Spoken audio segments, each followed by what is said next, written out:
Dom Fernando Antônio Figueiredo,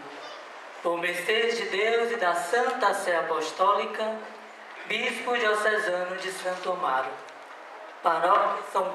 Paulo Apóstolo e Nossa Senhora Aparecida, setor Interlargo, nomeação e provisão de pároco. Fazemos saber que, atendendo aos interesses espirituais e ao bem temporal da Paróquia São Paulo Apóstolo e Nossa Senhora Aparecida, setor Interlagos, havemos por bem instituir, na qualidade de pároco na mesma, por tempo indeterminado, até que se mande o contrário, Cano 519 a 522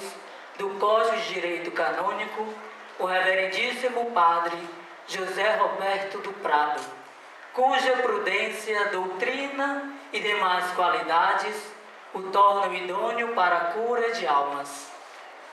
Pelo que declaramos instituído, com todos os direitos e faculdades que competem ao cargo, na forma do direito e de acordo com os usos e costumes desta diocese, dado e passado em nossa cúria diocesana, sob nosso selo, em 1º de março de 2014, Dom Fernando Antônio Figueiredo, Bispo diocesano de Santo Amaro, e Padre Vicente Gilson dos Santos, chanceler.